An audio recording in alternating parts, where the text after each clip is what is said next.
welcome back everyone to episode 2 of Oz Hoopers TV. We appreciate the support last week. A lot of people hit us up in the DM and said they really enjoyed it. So we're back with episode 2. This week we have on Rayne Smith, best shooter in the country. And for that level, yeah, for sure. I mean, from what I've seen, I've had limited bits to do with him. He's come on my radar relatively recently, and his stroke looks pretty nice with it. We have a lot to cover this episode, so let's get straight into it. Let's start with Mojave King. Recently this week, he's started to pick up his minutes, I think. Last game, he had one of the bigger posters of the season. I know he can get up, so it's good that he's showing his athleticism, and they're starting to play him on the Cairns Taipans, who are currently, I don't know their record, but I think they're bottom 2. So not doing too well. They're finally starting to play him. What are your thoughts on Mo King's game? I mean, I like the upside, no doubt about that. I think everyone does. That's why we're excited about him. Obviously, amazing length, amazing athleticism, skilled too. Like, he looks good with the ball in his hands. So I think his game is still a work in progress. I think he's still got a few things that I'd like to see and for him to iron out. But I'm impressed from a potential standpoint, no doubt. That excites me. I'm not sure why they weren't playing him. I'm not sure, because they're losing, and there'll be games where they're down 20, and like why not? You know, there's 4 minutes left. Why not put him on and give him a go? You know what I mean? I went to a workout with him with Derek Rucker, NBL legend, and he didn't miss much. He was really athletic, very consistent, really good game. Definitely top 2 in his age group, I reckon. Yeah, he's up there. I mean, I think he looks like he can stroke it. Like, his form looks comfortable, and he looks like he has good range on it, and he lets it fly pretty quick. Like, he's not hesitant when he gets to catch and shoot.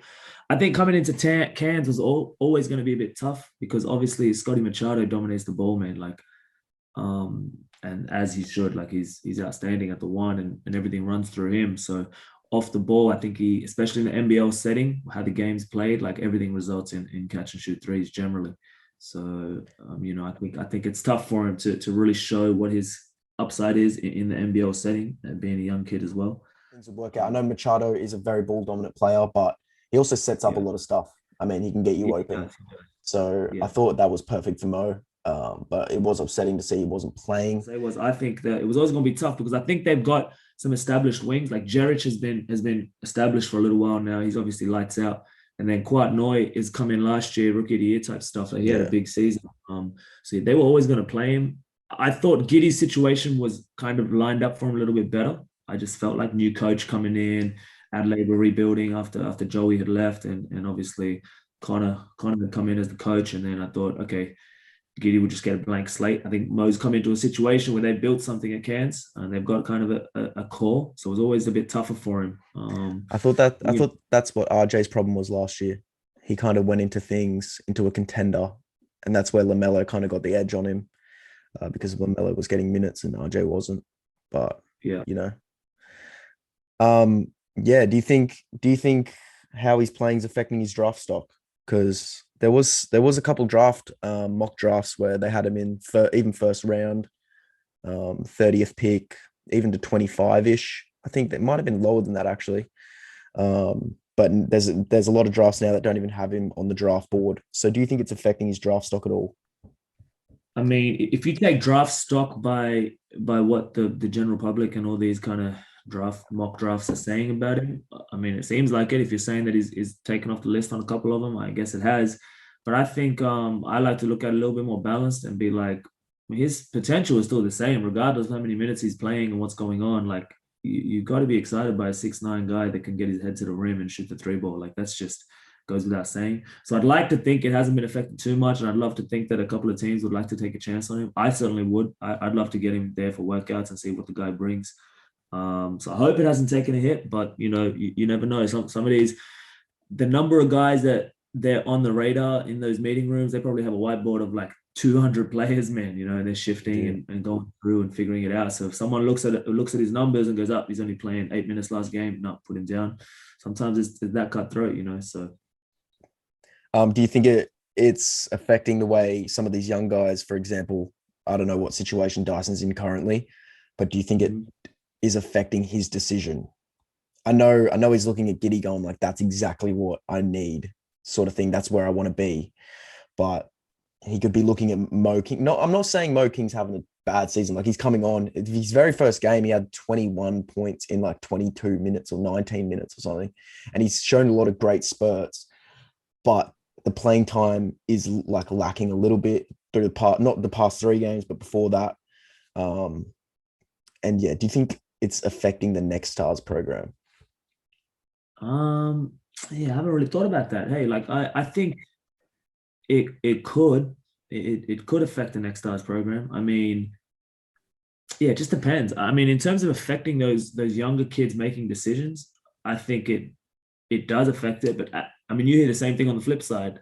You hear like guys that go to D1, go to a mid major, and they get no playing time, and then it's like far out. Like, well, what should I do? Like in hindsight, you can always kind of look back at it and go, oh, I should have done this, or yes, that was a great decision. But at the time, I think the NBL has proven to be a springboard to get to another level. Most definitely. And even though Mo King might not be playing as much as maybe he deserves, or maybe we thought he would play, or whatever the case may be, I think he's still getting great experience being around pros. He's around a professional program day in, day out. He's around grown men, physicality, all that stuff's gonna put him in good stead. So I think it does have an impact on the younger kids, but I mean, like any which decision you make, you're gonna have to live with the consequences, you know.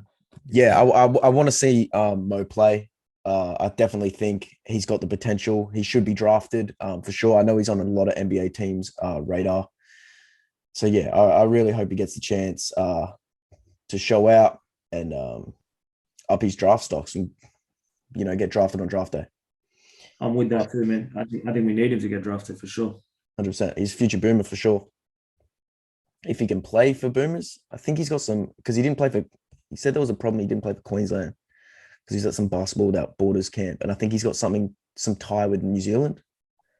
Okay. I have no idea, but yeah, I could be wrong. You're the inside boss, man. That's your job to find out stuff, Yeah, man. legit. But yeah, someone's I don't know. I could be wrong. So the next topic we're going to do is our mid-season awards. A lot of people like to do this, so we'll give our opinion on our mid-season awards. Yesterday, Perth won the NBL Cup with the Bullets loss, I think. Let's not talk about that loss, but yeah, Perth won the NBL Cup, which I don't know, it's pretty surprising. I thought Melbourne would put up a good fight, but Perth ended up getting it. Bryce Cotton's in MVP form. Him and Sobey, in my opinion, are neck and neck. Did Perth play tonight? It's currently Sunday night when we're recording this. Did Perth play today? No, I saw New Zealand had a loss. The Breakers had a loss. Who they played? They played Southeast Melbourne, I think. Perth played 36ers just then, right? And tonight, I didn't check the result. Cotton had 34, I think. They came back from 20 point down. Ooh. Yeah, so yeah, Cotton's in MVP form. Who is your NBL MVP right now and why? Right now, I'm with you. I mean, I'd love to disagree so we could have a little bit of a conversation about it, but Sobey and Cotton are man, Sobey has impressed me heavy. We spoke about it last week a little bit, and we talk about snubs for the Boomers. Man, he just keeps putting up big games, showing why he's. It's almost like since that Boomer squad came out, he's like, all right, fine, watch this. I've seen a lot of tweets that have pissed him off, and he's putting up these numbers now. Man, and he looks it looks light, man. I know I said that last week. It's like he just goes, oh, you going under the on ball? All right, whack. Or you going over? Okay, I'll get in the paint. Like catch and shoot game. Nice like, against the Kings. Oh, ate them up, man. Yeah. He's playing well. If I had to pick one, I won't sit on the fence. All right, I'll go Sobey. I'm going to go Sobey, hands down, right now. As the season plays out, I can kind of see Cotton just getting the edge over him probably Yeah. because they'll get more wins, bigger name, etc. But I think yeah, Jock Landale is a dark horse Jock's a dark horse for sure. as well because Melbourne have a terrific record and they've proven that they're in the hunt right here to kind of push it. And I like his attitude. He came out and said they might go undefeated the whole season. That's what he said earlier in the season, man. Like I think he's got a bit of They were a looking bit good of at one dog. point. Yeah, they What were were for they? sure. 8-0, 9-0. But yeah, I think Sobey right now, hands down, is the MVP. Can't go past him. Definitely should have been in the Boomer squad without doubt. But yeah, but the Bullets team, I watch all the Bullets games because that's my team. It's not, I don't know, but they shouldn't be doing as good as they are, in my opinion. I think Sobey's done a very, very good job at getting them to where we are. I think we're top four in it right now. I think Southeast Uh-huh. Melbourne are coming behind us. I don't know. Yep. But Sobey has done a very good job at leading this team, him and Vic Law. So I think that gives him bonus points to the MVP voting. I definitely think Sobey is in the case. NBL Rookie of the Year. No I know, brainer. I know you got. It's got to be Giddy, man. Like it has to be Josh Giddy. Yeah, Dude's balling out, man. Like we spoke about him last week, man. We know what he's about. it is Giddy, but I think someone coming up right behind him is DJ. He's He's right got behind the him. He's had a strap, couple. man. I'll check the King stats at halftime. He's got 18, 20 points. Dude, consistently too. He First comes out of game. first professional season. Man, yeah, no, I take that back. Like I mean, it's Giddy for me. I It's still think very it's Giddy, close. I think Giddy. but The thing that puts Giddy over the line is that I think he's filling the stat sheet. But yeah, DJ is a flat out scorer, and he's right behind him. I man, think it's very close. he is no, he's nice with it, man. Smooth too. Like at that height, playing the two spot and then dominating D1 college ball. Like he was the man on his college team in his senior year, and he put up big numbers. Obviously, why he got signed by the Kings, but coming to into the Sydney Kings and then just taking off, like he hasn't missed a stride. He looks like he's a vet the way he plays. So I'm impressed with him. It's a great draft class, actually, not Yeah. draft class, but it's a great rookie class in the NBL. Who's your most improved player? So they've played in the NBL and they're better this season. I don't think they do an improved player They don't do award. it. I don't think so, but I think Dude, it. it might be Sobey, man. That's what I was going to say. I think it's Sobey. Last year was his first season with the Bullets, and he was playing with Lamar, Yeah. and he was very inconsistent. But this season, he's like shot up out of nowhere. So I'd give it to Sobey. If they're not going to give him MVP, definitely give him most improved if there's an award. Yeah. So yeah, are we going to agree on Sobey for most improved? I think so, just based on the growth for sure. And who do you think's taking out the NBL championship?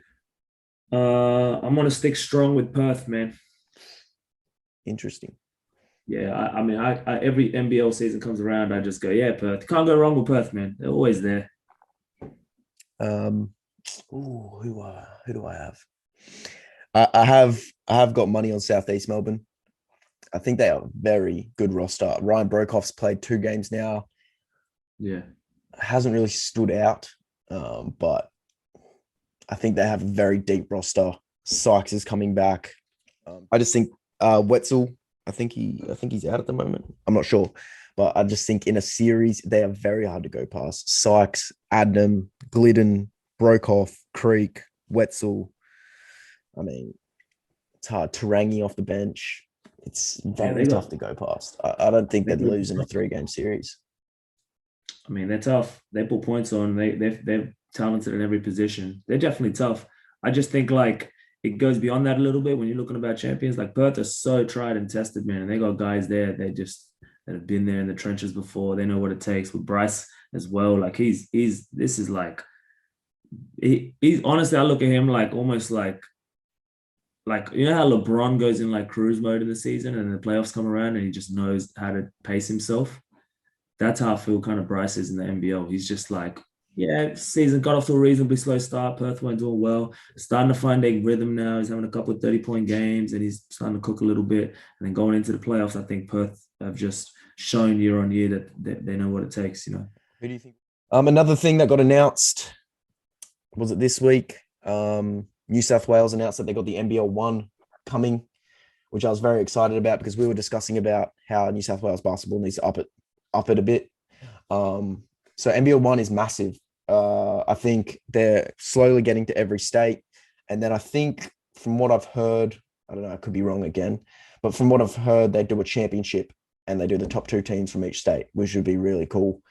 That a lot of the NBL players come down in the off season and play in NBL 1. So hopefully you can get some Kings players and stuff like that just want some games. You know, I think it's really good for New South Wales basketball in general to just have NBL 1 there. What are your thoughts on NBL 1 going to New South Wales? Obviously, big time move. I like it a lot. I like the fact I'm not gonna lie, man. The Waratah League for me is broken, man. Like I don't like how they've run it, what they do. I mean, I'm just not a fan of how it's been run and what's going on with it. Just the way, like we talked about this as well. There's no real pathways for guys out of New South Wales. I feel like Melbourne's system with the NBL 1 and how they've implemented it, like you said, NBL players go back to their respective clubs. I really like that. Like an NBL, I think the pathways in Melbourne to get on with the Phoenix or United a little bit more established. Like the Kings and the Hawks, they don't even look at the Waratah League, man. They don't look at guys to come in. You know what I mean? Like it doesn't feel like for anyone that doesn't know, explain what the Waratah League is. Yeah, my fault. So the Waratah League is like ABA is what it's called, casually Waratah League. Waratah League just means New South Wales Basketball League. And then under that, there's the top of it, which is like Championship Men, Championship Women, which is like the NBL 1 of Victoria, but it's in New South Wales. And then under that, they have Championship 2 or State League is what it's called, which is like a more casual form of men's basketball. Then they have Youth League, 18s, 16s, 14s, all the way in that. And like I was saying, the pathways just aren't there. I think it's the NBL 1 is going to be great. It's just a direct feeder system to NBL clubs. They know where to look now. Everyone has aspirations to play NBL 1. You get to travel a little bit more of a semi-professional setting, which I think is huge for the state, huge for the country. You can check stats on the NBL app now as well. So they keep track of everyone's rebounds, assists, points. All games are streamed. I don't know if the Waratah, they probably were, but it's streamed on a bigger platform, I think, on the NBL 1. Well, That's it. It's like centralizing the platform now. So now nationwide, it's like, all right, where's the Australian leagues at? All right, cool. Instead of explaining to someone else, it's like, we got the NBL and then every state has its like own league. It's like, we got the NBL, we got the NBL 1. And now that's where our talent pool kind of ends up, you know? So Dyson and Rain had a great game against New Zealand Tall Blacks. It was a Tall Blacks Australian-based squad. So it wasn't the full, same with Australia. I mean, they decided to put in the young guys because they couldn't have the people playing in the NBL Cup. But Dyson really showed his athleticism, speed, smoothness with the ball. He didn't look like he was rushing or crapping himself in a sense. He looked very professional out there, using his body, using his size, using his strength. I think that really, put his name on the map, like big time. If it wasn't already, it is now. You know what I mean? What are your thoughts on how Dyson and Rain play? Dyson. Let's talk about Dyson. I'll speak to Rain in a minute, but Dyson was good for me. I always like to. I know we rate players a lot and we discuss players, but I really want to get into their heads and know what they were thinking and how they feel and how they approach things. I think that gives you a lot of insight into a player. Like you even mentioned, like when you talk to Giddy, he looks so well put together, and you know how that makes a difference on things. So I'd really want to know what Dyson thinks and how he approaches games. But just based on what I saw, he was like you said, smooth with it. His floater looks unreal. Like his touch just looks. He looks like he can just launch it, like let it fly from like the free throw line, one-handed. Like that floater game looks really nice. At his size, that's a weapon, you know. I'd like to see like him. I think he could be like a really big point guard. Like he looks like he could really play the one a little bit. That's why I want to pick his brain. I don't know how he thinks, but I was impressed, man. I like his his overall game. Yeah, I'm a big fan of Dyson. Rain obviously showed out. I think he was top point scorer. Came out guns blazing. Wet ball. Yeah, definitely has potential to become a really good shooter. And we're gonna have him on and see what's up. Yeah, I'm excited. Talk to him. Peanut butter seeds came perfect time. Rich, but I'm still ducking one time. I seen the light, then I climbed in. Had to take 'em out, we ain't gon' dine in. Shawty done fell in love with all my diamonds. But everybody change on you like the sea. Sippin' 1942 down Julio. I ain't got time for all these. What's up, bro? How you doing? I'm good. How are you? Yeah, I'm not too bad. Thanks for coming on. We appreciate it. Where you at right now? All right. Thanks for having me. I'm currently in my room in Canberra. At the AIS. Yeah. Yeah. Explain a week at the AIS for you, a normal week. For me now that I don't have school, so usually every morning I'd have some sort of individual or shooting, and then we'll have weights, afternoon weights and team training, usually after. So, but during the day at the moment, I'm not doing heaps with it, but usually I just get shots up. But yeah, that's about it really. You guys get any days off, or is it every day working out? So Sunday's our day off, like, but we always come in and shoot anyway, but there's nothing scheduled on for Sundays. Does it ever get tiring working out every day, or no? You used to it? You get used to it, like during like when you come back from summer, like you can get tired pretty easily, but once you start getting into the swing of things, it gets pretty good. We posted a video of rain recently. It was sent by one of your trainers, I think. You shot 45 or 47 in a row. Yeah, 47. Yeah, Steph, it's legit Steph Curry numbers. Yeah. And you shot 79 from 82 in under 5 minutes, which is insane. I got a chance to watch you I think it was last year at Nationals for Tasmania, and you averaged 20 points, absolutely killed it. And before I rocked up to that one, I watched your mixtape. I think it's on YouTube somewhere of the Nationals before it. Yeah. And some of the highlights, I don't know if you've seen it, Hesh, but some of the highlights are like crazy. And I was like, oh my God, like I was keen to see you play. So yeah, we're excited to have you on the show. Let's get straight into it. Let's start with your early life in basketball. What was it like getting into basketball for you?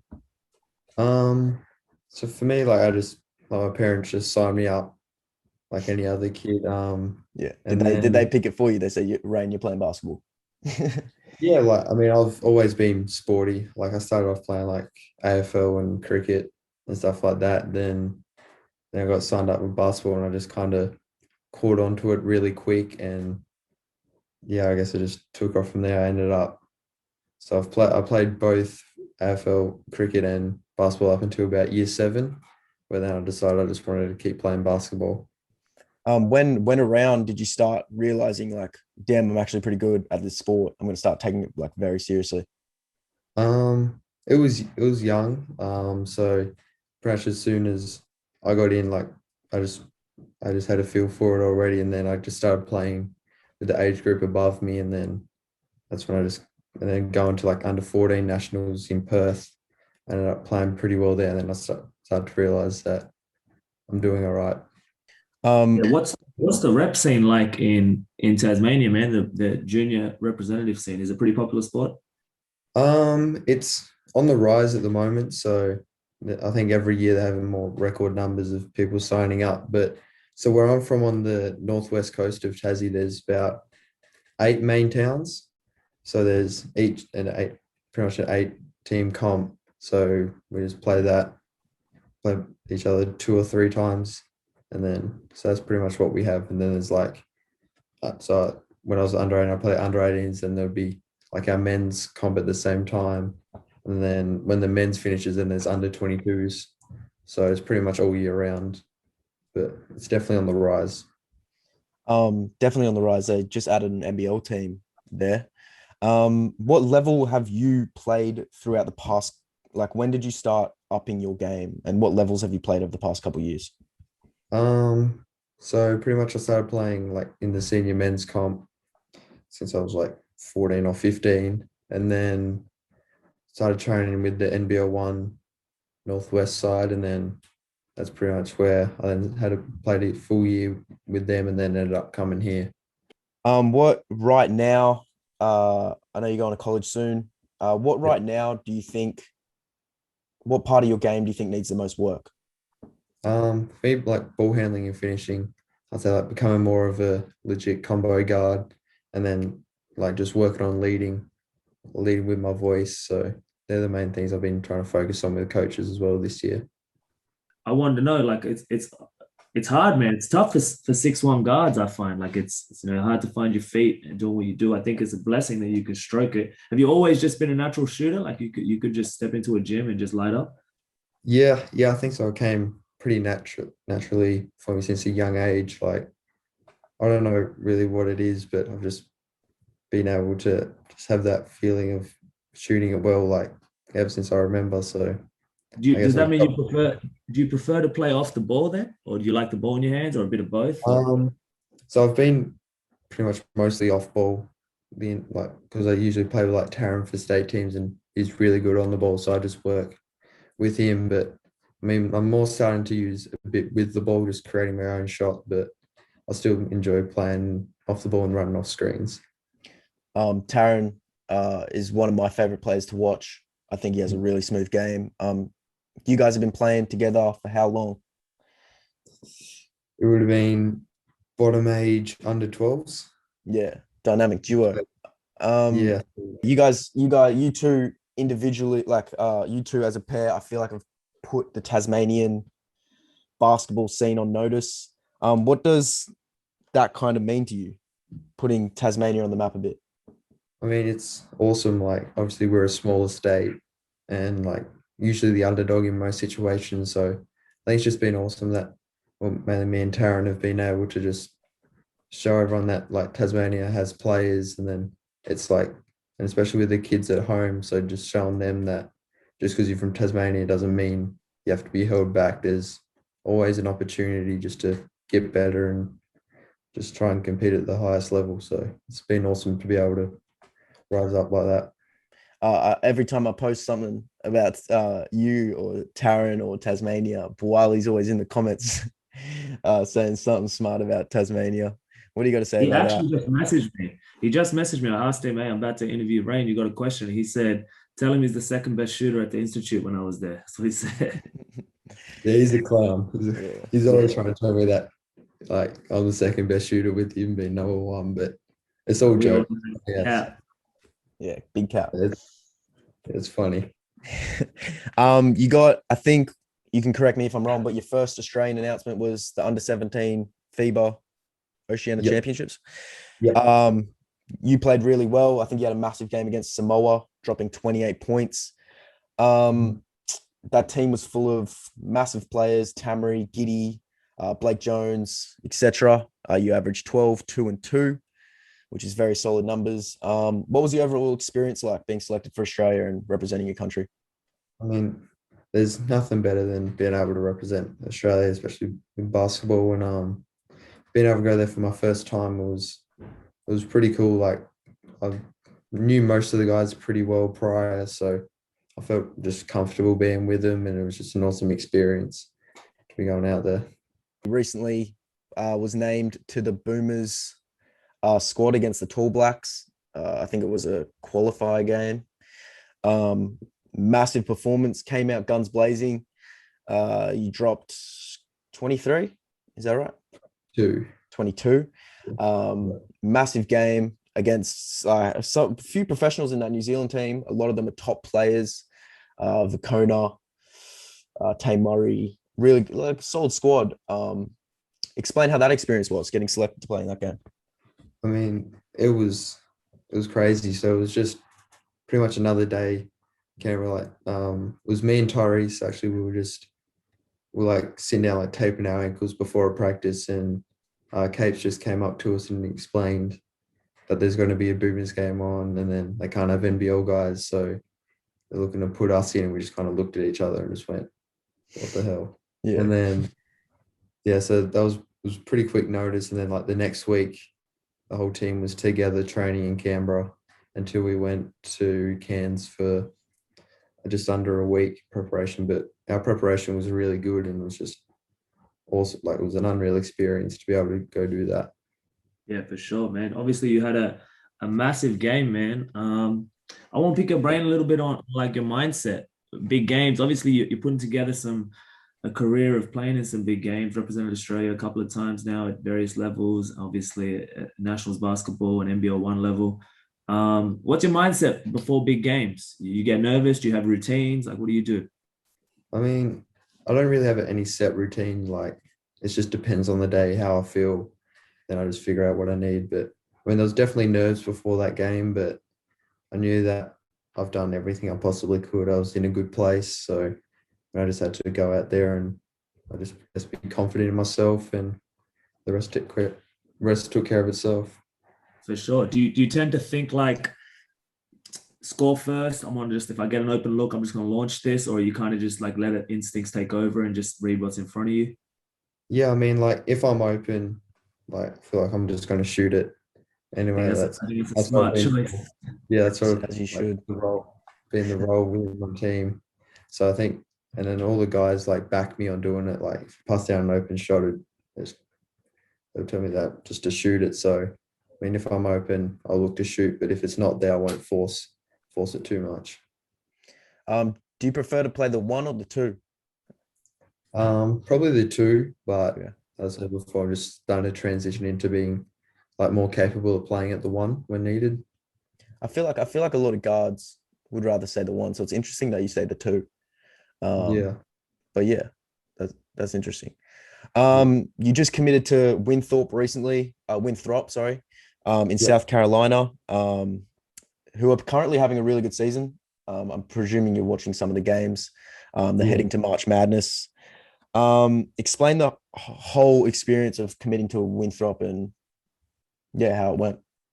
Yeah, I mean, it was very different like this year and last year due to COVID and stuff, not being able to travel and do all of that. So it was pretty much just Zoom calls, having like tours at different schools, and then just having to come down to what I felt like was best at the time. So I mean, I felt like Winthrop was good for me, and then I like what they had. I like the history they've had. So I felt like it was a good decision.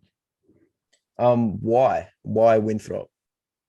I just felt like the coaching staff, I had a really good relationship with them. I felt like I could talk to them like they weren't a coach. Yes, and then they've had history of like coaching good players. Like the head coach there, he was assistant coach when Chris Paul was at Wake Forest, and another assistant coach played with Chris Paul. So I feel like they've seen it in like right there in front of them. So I feel like that's the best opportunity for me to learn from them. Did you have a chat with Xavier Cooks? Because I know he's alumni, isn't he? Yeah, he's been there. I haven't talked to Xavier at all, but I've been talking to Kyle Zunick, who's there now. So he's just on his senior year. So I've chatted to him a few times, like prior commitment and stuff like that. Was it a tough decision at all? Like, were you contemplating another place to go, or? Yeah.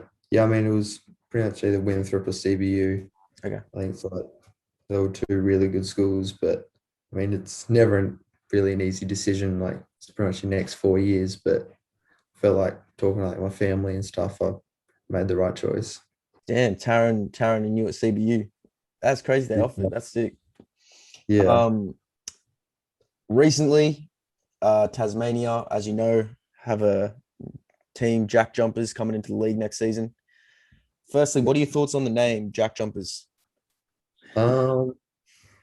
It's starting to grow on me, I think. Like Okay. when I first heard it, I was like, that's kind of weird. But I think all the mascot and how they're branding it's been really good. But Yeah. I think the name's just got to kind of catch up and something, just get used to it. But Yeah. I think what they're doing with all the branding is really good.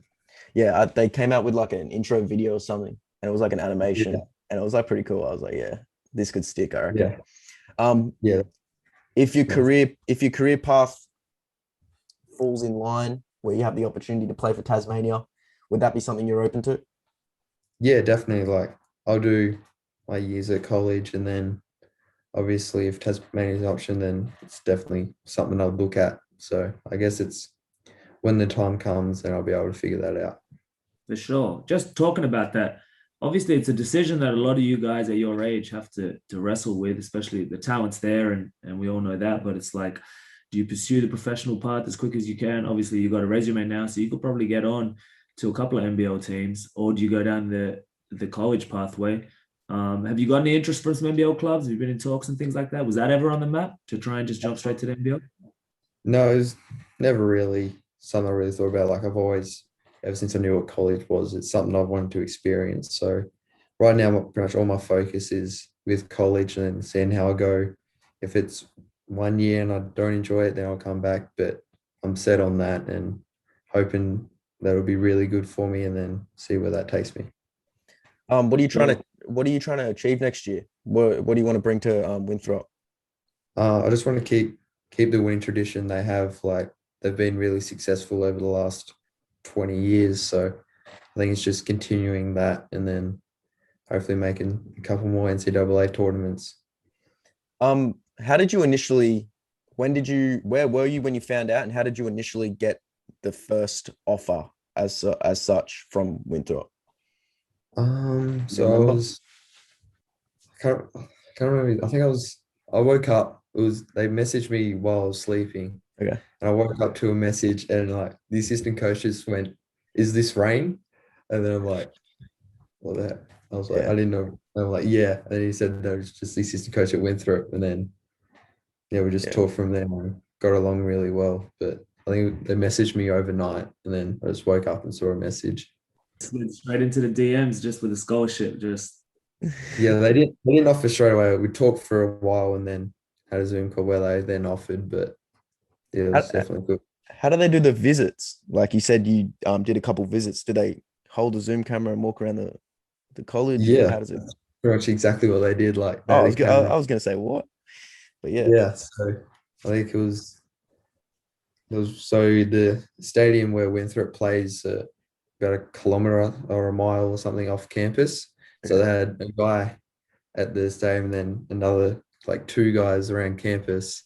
So then one would take me around one area, then the next would take me another, and then to the court. So it was pretty much the what I'd say everyone has to work with now. But yeah, it was definitely interesting. But Hmm. That's an interesting way to do it. You'd think they'd just video it and send you a video. yeah, like yeah, I mean, it's it's still tough though during COVID. Like it must be hard. Like trying to yeah, recruit a kid. Visits are a big part of recruitment. So yeah, they, I guess, definitely. put it together. When are you scheduled to go over? I'm not too sure yet. So I mean, hopefully, so we've had under 19, so hopefully be able to make that, and then which would be in July. So hopefully after that, but at this stage we haven't really set a time yet. All right, we do this thing every week. I don't know if you've seen, but we do 10 quick questions. Yeah. These are some questions that me and Hesh whipped up, and then we'll move into 5 fan questions that we put on our story. Yeah. So the first question is, who's the best NBA player in the league right now? I feel like you've always got to put LeBron there, but I feel like MVP. Oh, I think it might change now, but with Joel Embiid, so hopefully his injury's all right. But I think at the way he's playing, he's MVP. What about yourself? Which NBA players you like to watch and learn from and reflect in your game? I really like CJ McCollum. Then obviously Steph. Then I watch guys like Clay, JJ Redick, and stuff like that. So I try and mix it up between like guys that play off the ball, then guys that are good on the ball. So just any guard that do any of those good is just who I watch. JJ Redick's an interesting answer. I don't think I've heard that one before, but yeah, he moves off the ball so well, creates open shots. Who's the hardest player you've ever had to guard? For me, I'd probably say Taron because I mean we've played against each other for so long. It's hard. Like there's never really been anyone that's really stood out heaps to me compared to You think stuff you would like have figured Taron. his game out by now? It's just he's got a heap of different moves he can do. So like you think you got one thing figured out, then he's got another one. But yeah, he's tough. That's high praise. You've guarded a lot of the AIS guys. So Yeah, I definitely guarded a lot of good players. So Taron, Staying loyal to the Tasmanian, repping Tasmania right there, holding it down. It's all right. What about favorite basketball shoe? I think Kobe 4s. Like I've had them one for pretty much over a year now, and they've been really good. I really like the Kobe Exodus. One of the Kobe AD shoes are really good, and currently got a pair of Pumas that have been good as well. Nice. Who's got the worst kick game at AIS? I just gotta think of everyone.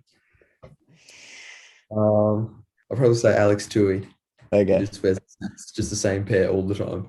I'm yet to see him play. Yeah, I seen him. He was a new recruit, right? I think. Yeah, 04, so it's good. All right. I got an NBA question for you. Wait, three before players. you ask this, me and Hesh saw this on Instagram and we're having a debate. But yeah, go ahead. See what your thoughts are, Rain. You got to start one, bench one, and cut one out of Chris Middleton, DeMar DeRozan, and Gordon Hayward. I'll start Middleton. We all agree on that, right? All Yeah. three of us. I started Middleton. That too. See, it's tough because I feel like it depends what the team around is like. If it's struggling with 3-point shooting, I'd go Hayward. But if they've got a bunch of good shooters around, I'd probably go DeMar.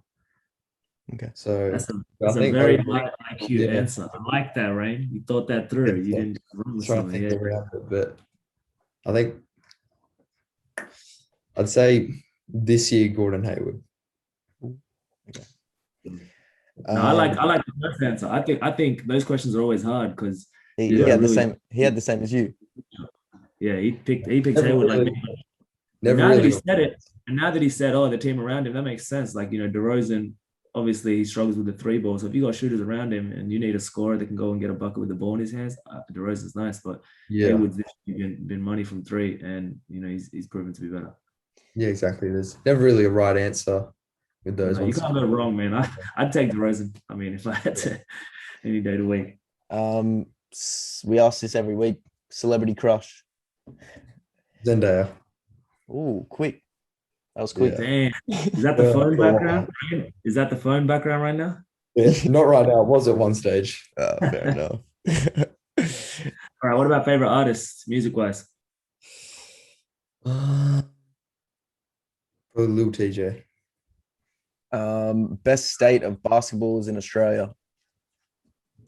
Come on, man. I feel like the future of Tasmania is good. Okay. Confidence. And here we go. I hope I get the answer that I want out of this. Who's the best shooter in the country? I'll say me. Yeah. Give us a top three. Give us a top three. I'm keen to hear this. So I'll do for O2 for my age. To be Boston Masden. Yeah, I was gonna say you better put Boston in there. Yeah. Just do O whatever it is. Yeah, O2. O2, yeah. So I'd have to put Boston in there. And I was gonna say I did a post a while back. Zach Triplet, but he's older, so yeah, you could chuck Triplet at the three. I guess that he's 3-year age definitely bracket. a good shooter. All right, I feel like I'm gonna have to wait to see for nationals, Yeah, but someone will definitely step put up. Boston in there. You know what I really like about your shot, Rain? And I was watching it pretty closely during that Boomers game. That's where I really saw you like close. I heard about your name and stuff. Man, it's I think people underestimate how hard it is to shoot the ball from the range you shoot it at the speed you shoot it at without even dipping it, man. Like you barely bring that ball, like, you know what I mean? At 6'1", you see, like I struggle to get that thing up there and you just kind of catch it at your chest and go boom, straight into it. Yeah, so when I was younger, I used to have a big dip in it, and then just like working with my mum and then head coach Mark Radford, just trying to just practice catching it from him, just shooting it straight away. Like at first, Yeah. it just felt uncomfortable, but right now, like I could just catch it anywhere and then just let it fly there. And then with range, like obviously I practice that pretty much every time I shoot. So I mean, today it was like me, Tyrese, and Pat Ryan. We all just all we shoot all our threes and then go deep. So I mean, I've just always felt like it was kind of effortless, but I feel like that's what separates good shooters from great shooters. The places you catch it. for example, Jason Kadee catches it up here and he can just launch, like, you know. Yeah, Yeah. I think when you're shooting, like, you're never going to get the perfect pass. So I mean, you can't always just catch it like over here, then bring it back. Yeah. You've got to kind of catch it, then put it up as quick as possible. Anyway. It's funny because that's one of the things I noticed about Clay. Like Clay is unbelievable at getting the shot up, like without just his mechanics are so pure. But at 6'7", I think it's a little bit easier. You doing that at 6'1", like I think that's very impressive. Yeah, I mean, I'm just playing with bigger guys, especially here. I've got to figure out a way around and try and get my shot off. So, all right, we'll get into the 5 fan questions. We chucked these up on our story for our followers to ask you. The first one is, during your early development, is there a coach that stands out that accelerated your overall skill? Definitely be Mark Radford. So he's pretty much been like our state coach since I was under 12s, under 14s. So I pretty much went right up with him, like training with him every week and then going into state stuff with him. So it's definitely Mark. For sure. What about daily shooting routine? You said you're not you depends how you feel on the day with games. A practice, are you the same or do you have like a routine? See, more practice I don't really focus on my shot. I more do finishing and ball handling stuff before practice and then might get up a couple threes if I've got time. But right now it's not really a priority, but usually I'll start in close and just work my way out. Someone said, what's the best shooting drills in your opinion? So I like different ones on the move. So if you start corner, you lift up to the wing, catch and shoot from there. Then you can do wing to corner. Then got this star drills, all right. So you shoot top corner, then you go up wing, corner back to the top in like a star shape. That one's good. And then pretty much anything off the dribble I like at the moment as well. Nice. I think someone asked, what's your favorite memory at nationals? Definitely winning bronze. Like both years of under 18s, we came fourth both times. So being able to finally actually get onto that bronze was a good feeling. What were your thoughts when Bawali put up the last shot? My heart just like stopped from. I thought it was about to bank in, and then like I looked at it, and I'm like, oh no, that's not coming in. I'm like, yes. I think the main reason your heart would have stopped was just the amount of talk you would have had to put up with. Yeah, he wouldn't have stopped. Yeah, I mean, and then having to go back to Canberra the week after that, it wouldn't have been that fun. You would have woke up to a morning text every morning saying, how does it feel? I would hear the end of it. Yeah. Cool. The last one is, who's the best Fortnite player at AIS? That's a question from Tyrese Proctor. So Tyrese, pretty sure Dyson's really good. I mean, Tyrese, he'll want his little shout out. We've been playing a little bit lately, but I feel like maybe Dyson is the one that tries the hardest at it. We appreciate you coming on. Good luck at Winthrop. Thanks for coming on. Have a good one. Thanks for having me. No worries. Appreciate it. Man, all the best with college. Hey, if you're ever in Sydney, man, like I said, I'm working out a few of the guys at the moment. If you're ever in town, I know it's far for you, probably in between Tasmania, but if you're in town, just drop me a DM, man. Yeah, no worries. I'll let you know. All right. Too easy, bro. Have a good one. Yeah, man. Appreciate it. Catch you later. Thanks, everyone, for watching. We'll be back next week with episode 3.